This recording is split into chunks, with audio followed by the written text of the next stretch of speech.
북한과 중국의 관계가 예사롭지 않습니다. 두 정상이 틈만 나면 만나서 혈맹 관계를 과시하고 있죠. 지난주에 김정은 위원장의 세 번째 방중이 이루어졌는데요. 평화로 가는 길에서 자세히 들여다보겠습니다. 정영철 서강대 교수 연결합니다. 교수님 안녕하세요. 네, 안녕하세요. 네, 김정은 위원장이 지난주 중국에 또 다녀왔습니다. 이게 너무 자주 가는 게 아닌가 싶을 정도인데 이번 방중 어떻게 보셨습니까? 네, 지난주에 세 번째로 중국을 방문했고, 석 달 사이에 세 번 방문한 셈입니다. 네. 첫 번째는 남북 정상회담을 앞둔 시점이었고, 두 번째는 북미 정상회담을 앞둔 시점에 방문을 했거든요. 예. 이번에는 북미 정상회담이 끝난 후에 방문을 한 것인데, 결국은 한반도 및 이 북미 관계가 변화하면서 중국과의 협력의 강화, 그리고 현재 질서 변화에서의 어떤 중국의 역할 및 이 앞으로의 경제 협력 등에 대한 논의가 이루어지지 않았을까 이렇게 좀 생각이 되거든요. 네.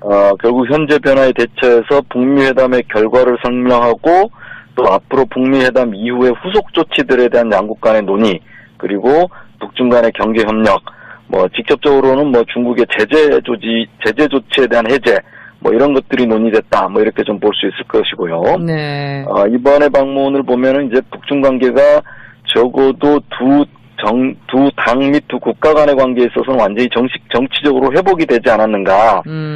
그리고 양국 간의 어떤 긴밀한 어떤 협력 관계가 새롭게 형성이 되지 않았는가.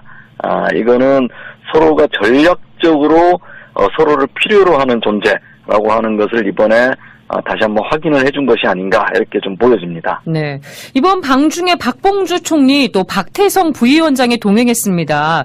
이거는 경제협력 강화를 염두에 둔 거 아닌가요?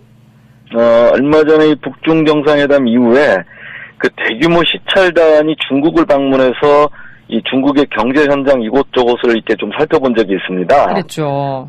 앞으로 이제 북한도 어떤 식으로든 중국의 경험을 살펴보고 북한식의 어떤 개혁 개방의 과정에 나서지 않겠는가, 좀 이런 조치라고 볼 수 있거든요. 예.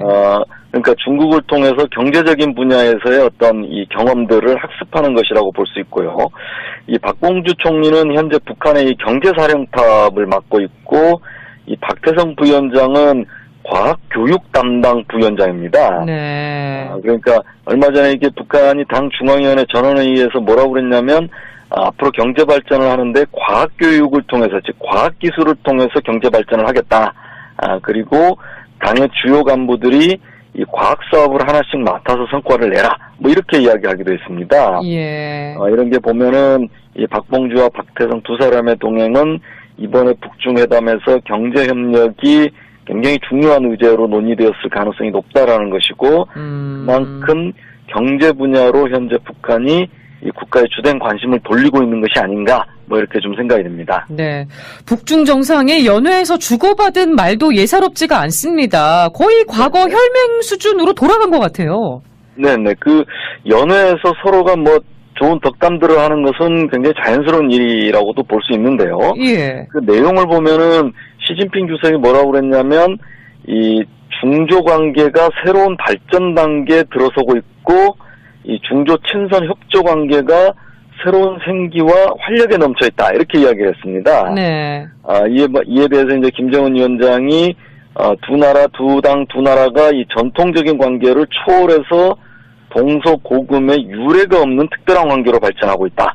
굉장히 하여튼 두 나라의 관계를 강조를 했고, 예. 그 뒤에 나오는 말이 뭐냐면, 이 새로운 미래를 열어나가는 역사적 여정에서 중국 동지들과 한 참모부에서 긴밀히 협력하고 협동할 것.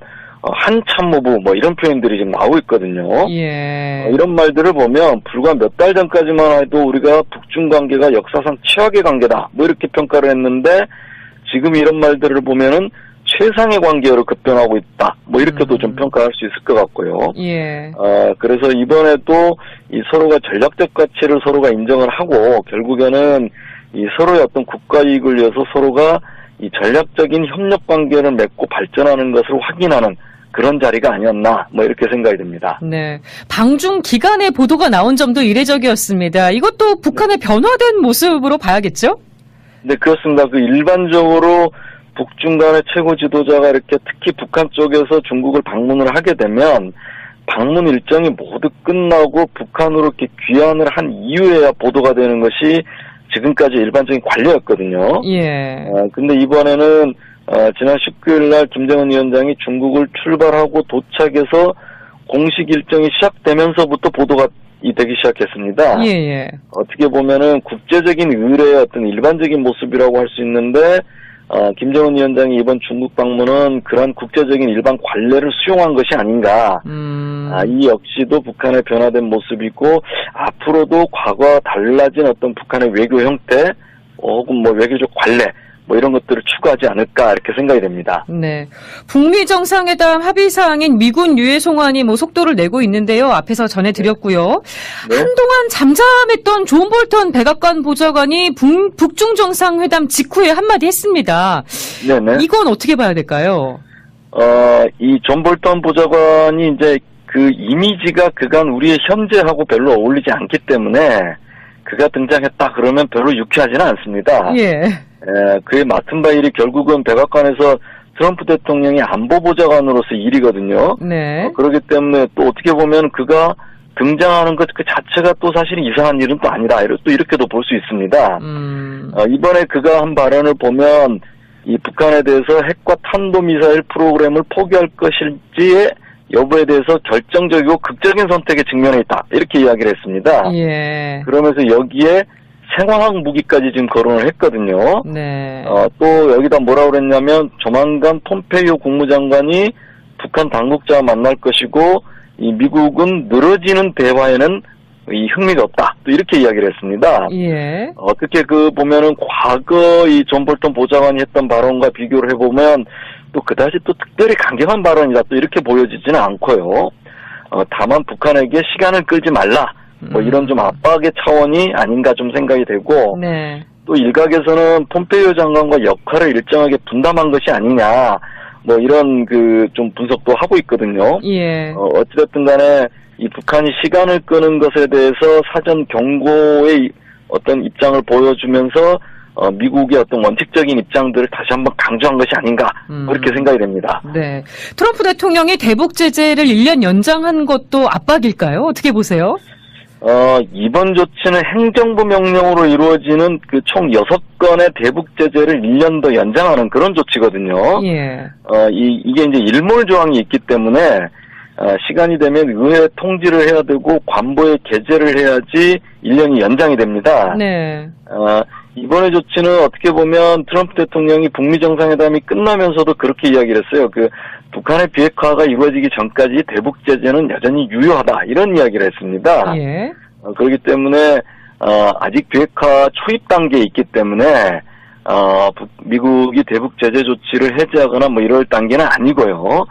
그런 점에서 일몰 조항이 다가오자 그걸 연장하는 어떻게 보면 굉장히 좀 자연스러운 과정이다. 좀 이렇게 좀 볼 수 있을 것 같고 또 다른 의미를 찾자면 북한으로 하여금 이 시간을 끌지 못하게 하는 뭐 이런 효과는 어느 정도 있지 않는가 예. 뭐 이렇게 생각이 됩니다. 예.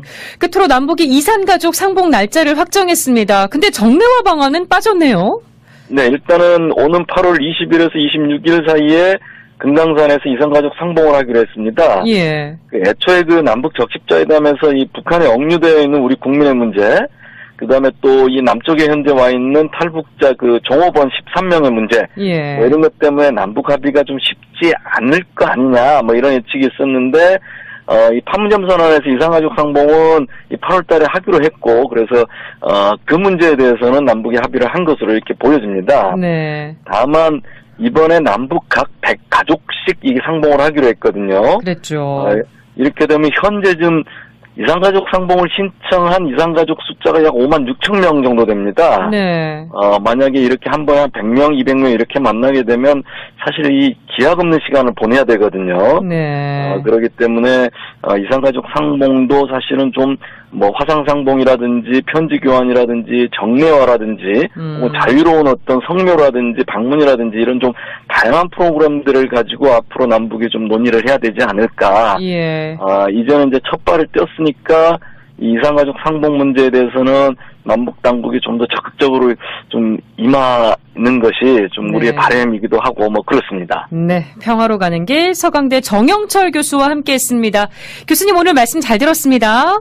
네, 감사합니다. 강화를 염두에 둔 거 아닌가요? 얼마 전에 이 북중 정상회담 이후에 그 대규모 시찰단이 중국을 방문해서 이 중국의 경제 현장 이곳저곳을 이렇게 좀 살펴본 적이 있습니다. 그렇죠.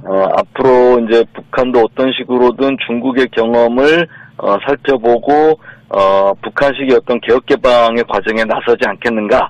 뭐 좀 이런 조치라고 볼 수 있거든요. 예. 그러니까 중국을 통해서 경제적인 분야에서의 어떤 이 경험들을 학습하는 것이라고 볼 수 있고요. 이 박봉주 총리는 현재 북한의 이 경제사령탑을 맡고 있고, 이 박태성 부위원장은 과학교육 담당 부위원장입니다. 네. 그러니까 얼마 전에 이게 북한이 당 중앙위원회 전원회의에서 뭐라고 그랬냐면 앞으로 경제 발전을 하는데 과학교육을 통해서, 즉 과학기술을 통해서 경제 발전을 하겠다. 그리고 당의 주요 간부들이 이 과학 사업을 하나씩 맡아서 성과를 내라. 북한과 중국의 관계가 예사롭지 않습니다. 두 정상이 틈만 나면 만나서 혈맹 관계를 과시하고 있죠. 지난주에 김정은 위원장의 세 번째 방중이 이루어졌는데요. 평화로 가는 길에서 자세히 들여다보겠습니다. 정영철 서강대 교수 연결합니다. 교수님 안녕하세요. 네, 안녕하세요. 네, 김정은 위원장이 지난주 중국에 또 다녀왔습니다. 이게 너무 자주 가는 게 아닌가 싶을 정도인데 이번 방중 어떻게 보셨습니까? 네, 지난주에 세 번째로 중국을 방문했고, 석 달 사이에 세 번 방문한 셈입니다. 네. 첫 번째는 남북 정상회담을 앞둔 시점이었고, 두 번째는 북미 정상회담을 앞둔 시점에 방문을 했거든요. 예. 이번에는 북미 정상회담이 끝난 후에 방문을 한 것인데, 결국은 한반도 및 이 북미 관계가 변화하면서 중국과의 협력의 강화, 그리고 현재 질서 변화에서의 어떤 중국의 역할, 뭐 이렇게 이야기하기도 했습니다. 예. 이런 게 보면은 이 박봉주와 박태성 두 사람의 동행은 이번에 북중회담에서 경제 협력이 굉장히 중요한 의제로 논의되었을 가능성이 높다라는 것이고, 그만큼 경제 분야로 현재 북한이 이 국가의 주된 관심을 돌리고 있는 것이 아닌가, 뭐 이렇게 좀 생각이 듭니다. 네. 북중 정상이 연회에서 주고받은 말도 예사롭지가 않습니다. 거의 과거 혈맹 수준으로 돌아간 것 같아요. 네네.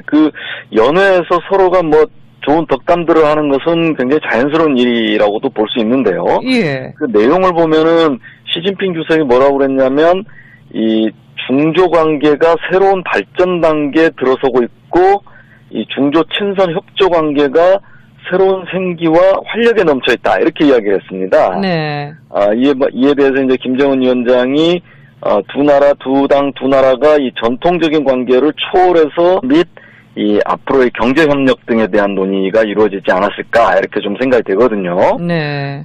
결국 현재 변화에 대처해서 북미 회담의 결과를 설명하고, 또 앞으로 북미 회담 이후의 후속 조치들에 대한 양국 간의 논의, 그리고 북중 간의 경제 협력, 뭐 직접적으로는 뭐 중국의 제재 조치에 대한 해제, 뭐 이런 것들이 논의됐다, 뭐 이렇게 좀 볼 수 있을 것이고요. 네. 이번에 방문을 보면은 이제 북중 관계가 적어도 두 당 및 두 국가 간의 관계에 있어서는 완전히 정치적으로 회복이 되지 않았는가.